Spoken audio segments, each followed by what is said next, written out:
In Bengaluru, it's business as usual for bike taxis even after the Karnataka High Court ordered a ban on their operations. But the Transport Department isn't turning a blind eye. On Monday alone, authorities seized 103 two-wheelers operating as illegal taxis across the city. Offending riders were slapped with fines ranging from 5,000 to 10,000 rupees. The highest number of seizures came from the West RTO zone with 16 vehicles, followed by KR Puram, 13, and East Bengaluru with 12. Officials are saying the violators are now masking their services as parcel deliveries. A workaround that is turning into a bigger enforcement challenge. In many cases, users book a courier and hop on the bike themselves, making it a taxi in disguise. Desperate measures for desperate times. To counter this, transport officials are taking a more proactive route, booking these fake parcel rides via apps and seizing the vehicles when riders show up. Bike taxi aggregators like Uber, Ola and Rapido have removed the taxi option and replaced it with parcel services, but passengers are still being ferried under this new label. Areas like Electronic City, HSR Layout and Koramangala remain hotspots. Rapido alone reportedly has over 6 lakh registered bike taxis in the state. Instructions have now been issued to all 11 RTO zones in Bengaluru to form multiple enforcement teams. Uber, in a statement called the HC order setback for both drivers as well as riders, saying it will impact livelihoods and daily commute options. But for now, the state is very clear. Bike taxis will remain off the road and those defying the order will face the full weight of the law. But I am asking you that question today as commuters, because the public transport system in Bengaluru is really pathetic, that is it even fair to ban these bike taxis? Mohammed Salim, President Number Bike Taxi Association, is with us, and also Satya Prakash, spokesperson for the KPCC. Mohammed Salim and Satya Prakash, a very warm welcome to you. Namaskara to both of you. Mohammed Salim, so many livelihoods. I've been reading about you. Apparently, you were a graphic artist. Correct me if I'm wrong. And then you took it up. COVID did this to all of us. Many of us had to change tack. We have to live. Now, with this ban, what happens to people like you, Mohammed Salim, and your colleagues who are now sitting at home waiting to see whether the government will relent or not? Yeah, waiting to see what's that from yesterday now. The phone is not stopped ringing at all. They are asking what are we supposed to do now? These are the livelihood of like, see, as you said, I am a graphic designer. I went when also took this thing, my family, I used to earn in this thing only. I'm 40 years old now. Okay. So currently, what is the job? If I search for a job also, I'm not able to get. So this was the only way of income what I also used to like do. It is the same thing goes for the people also who take this bike You taxi. manage, how are your colleagues managing? I mean, what is the situation right They are now? not managing. They are not managing. Like they are like I have like hundreds of messages in my Instagram saying that sir, ಏನಾದರೂ ಮಾಡಿ, do something. What to do? Do something. Yeah, right, Yeah, right. what to do? What But to it's do? about Like we are like livelihood. telling I you. mean, so many people are Yeah. sitting at home, suddenly the ban. But then the point is, do you think someone delayed it? The court has come down very heavily that you were supposed to come back, but no one did anything. We all just sat there and then this happened.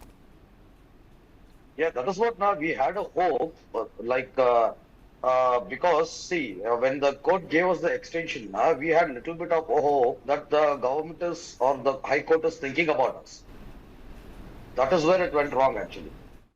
We had a hope like, okay, it will take, they will legalize it, we will like start using this as with the rules and regulation from the government side. That was our hope actually. They took it from me. Instantly, they took the hope from us actually. Prakash is also with us, someone who speaks his mind when it comes to the people of Karnataka, and less as a spokesperson for the KPCC. I'm saying this on air, on national television. Satya, how sad is this? You know, there are allegations that the government, your government, is actually siding up with the auto rickshaw lobby and therefore sat on it and did not formulate laws, you know, section 93, and also because I am for laws. I am for proper licensing in place. I am for safety of both the riders and the commuters and the drivers. But there has been a radio silence on this, Satya Prakash. How fair is this? Tell me. How fair both on the riders? Yesterday I had someone who said everyone is traveling by bike taxi, it is affordable. Today their costs have gone up by 3 times. Satya Prakash, over to you. Yeah, good evening, Sudhaji. Hi.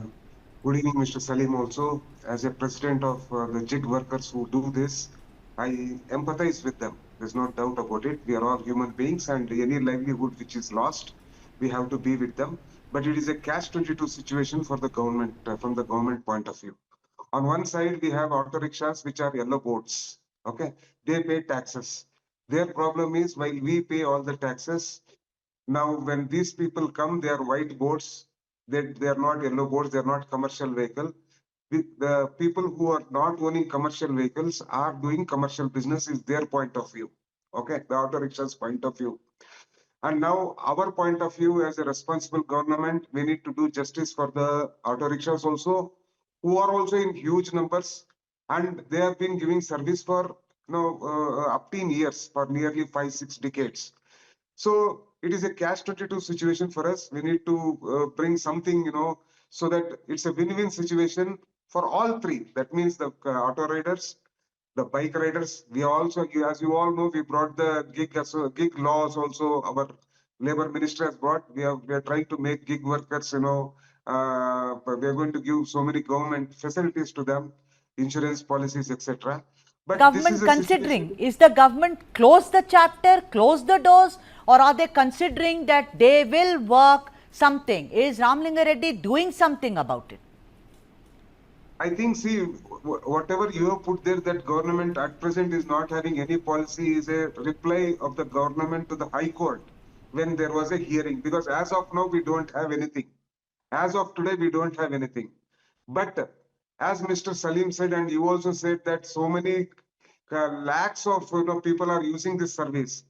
At least 50,000, 30,000, 40,000 people's livelihood is at risk. And people also feel that this is one form of public transport for them. I think government should sit down now, put their mind in it, and prepare a bill which is a win-win situation for both the auto rickshaws, the gig workers, in this case, the all the bike taxis, as well as public at large is my point of view, Sudha. It should be a win-win situation because those bike taxis also are our own people. What the High Court has said is, High Court is not banning them. They said, put a proper policy for them. Now the government of Karnataka should put their head and form a policy, whereas these people also survive, the auto rickshaws also survive, and public at large have another option other than auto and public transport is my point of view. This is my personal point of view. There you have a Congress spokesperson, says it's his personal opinion, but he said it and I have hope. Mohammed Salim, they say that these bike taxis, first of all, you heard what Satya Prakash said. Another thing is that they will create more pollution, more traffic jams on the road of Bengaluru. You and I know how Bengaluru roads are. There are no roads, there are only potholes, right?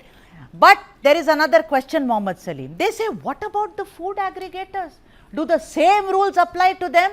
If XYZ get me my pizza or they get me my bisibele bhat, does the same rule apply to them as well? Why is it that there is a bias? Mohammed Salim, what is your opinion on this? That's what our question is. Actually, why is this bias to this thing that's happening actually?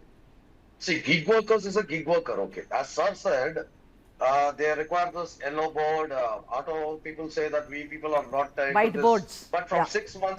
6 months now, we have been giving the petition to the Transport Commissioner each and every day to form the rules. Before this, even the ban existed.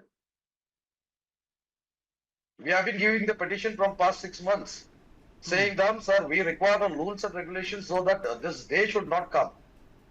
Right, and there's been a delay. That's very clear. For 5-6 months, Satya Prakash, you keep petitioning, there is no answer. Now, what will be the answer? Today, you are saying, look at 10,000, 30,000. Mohammed Salim, how many people's livelihoods are lost today?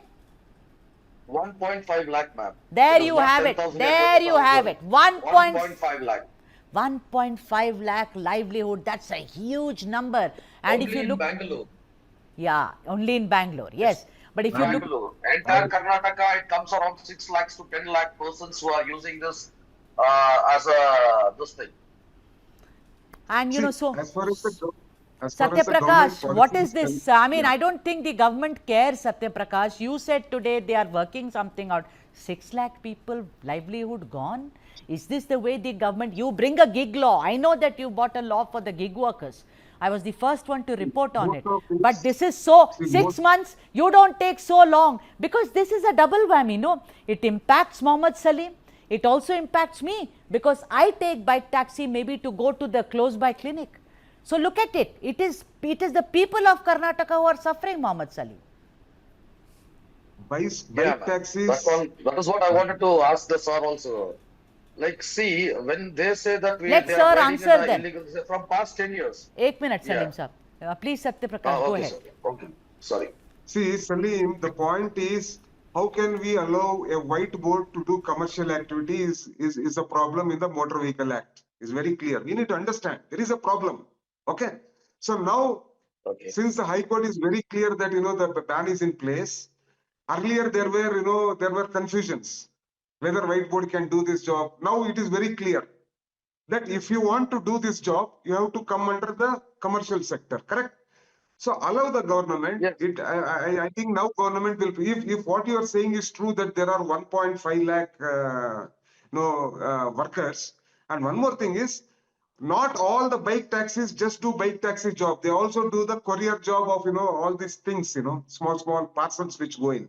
So their Yes, livelihood sir. Yes, sir. I also suddenly do will it. not I stop. also do it. Yeah, the livelihood will The suddenly not thing, stop. I think there is no ban it from has, HC sir. or the government to stop ferrying articles. Okay, the ban is right now on commercial ridership on bike taxis, not for your goods. Suppose I want to send one packet from here to Yabanka. Even now, there is no ban. Is my feeling. Okay, so allow the government, give them some time. I request your association to go and meet the transport minister and the chief minister also. Please put your points. I'm sure my government will be very empathetic and sympathetic towards 1 lakh people who are gig workers, and we will look at it. I'll assure you, Mohammed ji, that the government will be sympathetic. Give them some time. We will look how we can take this forward. Prakash, A but win-win then, situation for you, the auto wallahs, and the people of Karnataka is all I can say. a lot of people actually feel that these bike taxis are much better than auto rickshaw. We know how auto rickshaw drivers are. If you tell them I have to go to Tippasandra, they will say I will not come. After that time, this is in Chennai, this is in Bengaluru, this is everywhere. So bike taxis were actually a very good alternative for a lot of people who can travel by them. Having said that, Satyaprakash, the parcel trick has not worked because they are being fined 5,000 to 10,000 rupees. Having said that, imagine you are out of livelihood and you are paying a fine. Horrible this is a situation for. So I am asking, is it even fair? Mohammed Salim, what is your next step now, sir? What do you plan to do? Sir, planning what? See, there are people who are like requesting us do something, sir. When we are requesting the government, please provide us something. As sir said, give us some time, and this two-wheeler are not supposed to use. We are not supposed to use as commercially. The thing is, at the first point, when this was not supposed to use commercially, these people should have not be allowed in the state. Actually, first of all, Rapido, Ola, or Uber. They came, but of course the government accepted it. We got the permission, then only we took our own livelihood, sir. Basically, I'm telling you now, I was a graphic designer. I had my own studio, 1,000 square feet of studio. I lost each and everything in the COVID, sir. After Yeah, that, I didn't have any other option. You I because didn't have Mohammed, any I other am option. 3 years I I'm doing this bike empathize taxi with you, association. and I also salute you that you took an alternative employment instead of sitting at home. But absolutely. let's just wait and watch. Maybe the government is Give us listening. some time. You should go and meet them, like Yeah. Satyaprakash said, and maybe there is No, we will, there is sir. We will, hope ma'am. We for. have to meet, ma'am.